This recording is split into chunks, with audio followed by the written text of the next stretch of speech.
Welcome to another Indie Dev Showcase video here on the channel. Each week I like to do these video compilations of the many indie games we play here and on our Wednesday night streams. If you'd like to submit a game for a future video, please get in touch. All the games shown are demos, press key submissions, or just games from my massive backlog. And we are beginning with Deck Hunter. This is a game that we played this one way back, I believe sometime at the beginning of 2020, or even maybe into early 2021. And this is, well, as you can tell by the footage, another deck building style roguelike. Now please keep in mind that since we have played this game, it has received multiple patches and updates while it's been in early access, and what you see here may not represent the current version of it. So, our concept, as you can tell by the footage, is you are going to be fighting monsters with cards, getting more cards, and building up your deck of options to hopefully get to the end. Now, one of the things that is slightly different compared to some of the other games that we've played is that there is a combo system to Deck Hunter. By playing cards of specific types in the correct order, it will give you a special effect. Could enhance the damage, give you more defense, maybe add a poison or special modifier to it, and you get the picture. It's another way of trying to add a little bit more depth to the deck building and make Deck Hunter stand out from some of the other games that we've seen. Now, with that said, I would have liked some kind of either on-screen indicator or maybe something on the card itself that would tell you, okay, you play a defense card, now play an attack card or stats effect card to trigger the next part of the combo. And they may have added that in since we played it here. Now, from our playthrough of it, I remember this was one of those games where it felt like it was very easy until it wasn't. That the normal enemies or one-on-one fights were fairly simple to get through, you were strong enough to deal with them. But then once you got to kind of the boss fights and elite encounters, suddenly things got far more trickier in terms of how much damage they put out versus what you can do. Now, I don't remember from our time spent playing if there is any kind of persistent elements or persistent systems to it, but like with some of the other deck building roguelikes we've played lately, that my main concern is whether or not this game does enough to make it stand out from the, again, sheer slew of deck building roguelikes that are out or coming. If you are looking for a brand new one yet again of the genre, then maybe give this one a check and see what you can think of it. But if you are sick and tired and are looking for someone to do something completely outside the box with it, then this game is not going to be for you. For our next game, we have Hive Time. This is available on itch.io. And this was a game that we played that I believe there was a few more updates to the game after our footage of it here, but in terms of content and design, it should be 100% done by now. And this is a management sim slash base building kind of game, where instead of building military bases or cities, well, we're building a beehive. And the idea is that we need to cultivate our hive out of different classes of bees, from worker drones to those that go out into the field, nursery, engineering. There's a lot of bee business going on in this game. And your job is to cultivate the hive by building the various parts of it and deciding who works where. Now, of course, because bees have very limited lifespans, you're going to be in just a constant cycle of getting more bees to come or producing more to send them out. And you have to do this while making sure that your queen is alive enough to reproduce and keep your hive going for as long as you can. Now, I did find things a little bit tricky in terms of just figuring out how to do things in terms of upgrades and moving them along. There are no time controls, at least not in the version that we played, But it seemed like this was very much on the lax side of things. Like, this is not Evil Genius 2, where if you're not already preparing for a base attack, you're going to lose. And I found this to be a very delightful game. And it is one that I would probably like to go back to and check in on, see if I can get good at the bee business.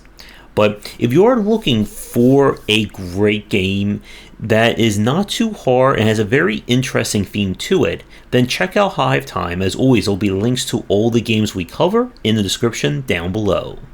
For our next game, we have Hardcore Mecha. This was not a press game, but this was one that we decided to play after seeing some good recommendations for it.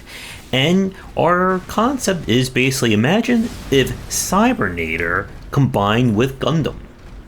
And this was a Kickstarter game that was released, I believe, late 2020 or kind of mid 2020, somewhere around there. So the concept should be very familiar to fans.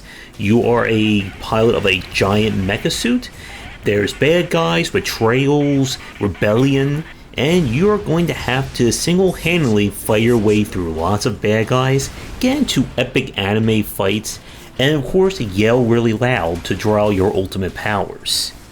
So the combat itself is on a pretty good pacing. You have different attacks, and before and after each mission you can upgrade your mech to add in new parts and improve its passive abilities. And there are different weapons, such as, very fast but inaccurate ones, slow but more sniper builds, ultimate attacks, you get the picture. Levels, of course, end with giant or just standard size mech battles, and there are bonus objectives and secrets to be found. Overall, this is one of those games that if you are an action fan, I think this is a really solid recommendation for you. Some of the animations, especially during the cutscenes, look really nice, and you can tell a lot was put into just the general feel of this game. With that said, I do have one very weird thing about this game that I want to point out.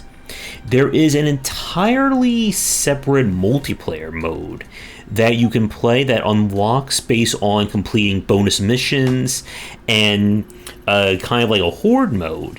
And you can basically customize your mech and your pilots in it to create like your own style of combat. It's a very interesting system that is never used at all in its entirety during the single player content. And it's such a weird shift in tone and structure that I believe that this was a Kickstarter goal that was probably added in after it hit that stretch goal, and it just feels like it's kind of like counterintuitive to the main game. Like, it feels like it really should have been its own game or fleshed out a lot more. And when we tried to play it after we finished the single player, there was literally no one playing it, which is a shame because of all the work that went into the systems and kind of setting up these customization, personalization options. So if you do have friends who like Gundams and robots and lots of mech-on-mech violence, then definitely check out Hardcore Mecha. And if you can get multiplayer working, let me know what you think of it in the comments below. But with that said, we're going to take a quick break, and when we come back, we have 3 more games to look at for this showcase. But as always, if you are interested in my books on design, then check these out. For entry-level students, we have 20 essential games to study, and then the Game Design Deep Dive series that takes an extensive look at different genres, with horror coming by the end of 2021. For our next game, we have Othercide. And this was a title that I picked up on my own, and to this day, I still don't know if I really like this game or not. It is one of the more fascinating tactical strategy games that is out there, and I think that may be kind of part of its own undoing in that respect. So, the concept is that we control a mysterious group of beings known as daughters, who are having to fight an eldritch force that is threatening to destroy everything. And to do that, we have to basically engage in these small-scale conflicts.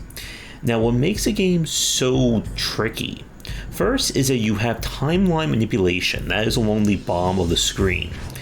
And characters' healths not only are persistent across the campaign, but your health is also used to activate some of your stronger abilities. Characters come into basically being into different roles, and the roles themselves determine what their overall stats will be, as well as what techniques they'll unlock as you hopefully keep them alive. The game features permadeath, but you can also sacrifice daughters to upgrade other ones, sometimes transferring passives. So this is definitely a game more about the long-term persistence rather than any one individual character. So what makes things very challenging in terms of combat is that enemies do a lot of damage, and one bad turn can easily spell disaster, especially when you fight bosses. So the game is really about mastering these systems to figure out the best ways to manipulate the timeline, as well as just be able to kill each enemy as effortlessly as possible. Now, when you do inevitably fail in Othercide, you restart the campaign, and as you play through, you unlock permanent perks. These can allow you to start the campaign at a later episode, have your daughter start with higher stats, transfer more things, etc., etc. And it is such a unique aspect, I think, in terms of tactical strategy games. Now, since the game was released, they did release a quote-unquote easy mode that also turns off permadeath. I don't know if they've done anything else to the game since I played it. And overall, I still don't know whether I fall on liking or disliking Othercide in terms of my opinion. It is such a unique system in terms of the timeline manipulation and just the overall structure of this game, but it is a game that is very much about failure. That you can't really keep these characters alive, you can't really kind of like power up. It's more about the long-term, again, persistence elements rather than any individual character. And that kind of fire and forget kind of feel to it makes it have a different sense of pacing and flow compared to something like XCOM, where the whole point of XCOM is about, trying to keep these characters alive as long as possible and the preservation of the persistent elements. In this game, your characters all feed into the long-term persistence. And while you can revive some of your best characters, it's still going to take a lot of grinding to get to that point. Characters, when they upgrade, also can get random passive traits, and those random traits can be huge in some cases. Something that allows a character who is like anti-shield to do more shield-based damage, or your glass cannon to do more damage or more movement range, can be very pivotal in the right situations. And when you come into the boss fights that have their own unique rules, it is very much a case, again, of learning by failure. And I would recommend that anyone who's a fan of tactical strategy games to at least try this game one time to see what you can make of these systems and whether or not you can enjoy them. Because I think this game is going to have it has a very polarized opinion in terms of it, and there really is nothing else like Othercide out there. For our next game, we have Rum Gum. This is a game that was sent by a developer, and since we played it on stream, I know the game has received multiple patches and is in early access. But this is an RPG, where you play as a pirate, fighting bad guys, monsters, and looking for treasure in the Caribbean. You also are not only powered by rum, but by fiddling. And yes, this game has a dedicated fiddle button, which may be the best damn thing I've seen in a long time. And with the power of fiddling, you can not only attract loot, but you can also heal your various mates as well. And Yeah, that descriptor alone will probably determine whether or not you're in for this game or not. But besides a little joke, this is an ARPG. It is a little bit more action or like button press focused compared to something like Diablo. There's an active reload system for your gun, and you'll get different kinds of weapons and skills. Now, the loot is procedural, built on different types, and I did find it a little cumbersome to go through. It seemed like when you put gear on, it kind of is a one-time deal. So if you try to replace with something else, it gets erased. Now, I don't know if that is in this version or in the latest version of the game, but it was in when we played it. And yes, you are going to be hearing a lot of fiddling for this section. Now, from when we played of it on stream, the general combat, it felt okay. Again, it's a little bit more reactive than, say, the Diablos and even Path of Exile. But the isometric perspective also makes it a little bit harder in terms of combat compared to a third person or over the shoulder. And one of the issues I have with this game is that it's very easy to get overwhelmed. And it seemed like in a lot of cases, it's better just to let your party do the fighting and you use fiddle magic in order to win. But this was a game that there's definitely potential here. If you are looking for the latest and greatest ARPG, Rum Gum, at least in the version that I played, is probably not going to work for you. But if you are on the lookout for different games or different takes on the genre, then I would say give this one a try, because we really haven't seen a pirate-themed version of an ARPG yet. For our last game of tonight, this is Lithium City. This was a game that we played, I actually picked up and we ran through it. And it is an isometric 2D action, kind of like a Hotline Miami meets Cyberpunk in a way. You are an assassin who's going on a one-woman mission to figure out what is going on with a city and why everything is trying to kill her. And to do that, there's going to be a lot of neon in your future and a lot of really great music and murder. So the general concept or general gameplay is that you can only take one hit before you are killed. You have a dash that grants you iframes, and you can pick up just about anything in the environment as a weapon, including these kinds of discs at one point that you can then just go to town on huge rooms of enemies. If you die, you get sent back to your last checkpoint. And the challenge of the game is as you move through it, you're introduced to new enemies, new enemy types, as well as different weapons that you'll have to use. And the game itself at the start really moves at a great pace. Again, if you're a fan of Hotline Miami, then this should be very familiar to you. The problem with Lithium City comes in the final quarter of the game, and the game's difficulty spikes in two very big ways.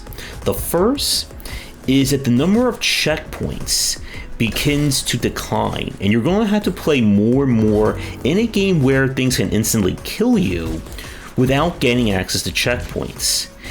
Another problem is that the isometric perspective, while it does present a stylized view of the game, it also creates a problem when it comes to gauging enemies' projectiles.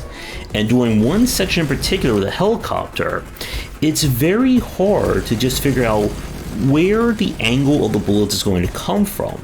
And there are cases where you think you're safe, but then a bullet will kind of just like come around the corner and get you, forcing you to repeat the whole level.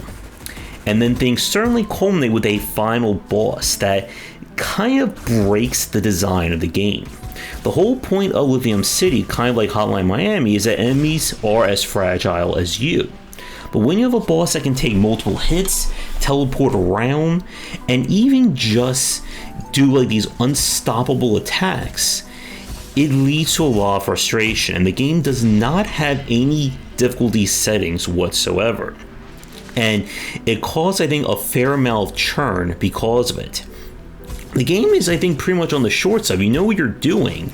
It's maybe an hour to an hour and a half of high stakes play. But getting to that point, or getting to that level of skill, will take some doing. Ultimately, while I did like this game, I think it's a very stylized and stylish entry. The difficulty and just kind of frustration built into the back half of it does rob it of some of that greatness. If you found Hotline Miami itself to be too frustrating to play, then I think this game may be even more than that, because it is more fixed rather than the random elements. But if you do like a challenge, you do like your neon, and some great music, then check this one out. So, with that said, we're going to wrap up this week's Spotlight here. As always, if you're new to all the liking, subscribing, bell smashing, that kind of thing, check out our Discord and Patreon link down below. And if you'd like submitting for a future piece and stream, please get in touch. Come back for daily discussions on game design here and on game wisdom, where is in the art and science of games.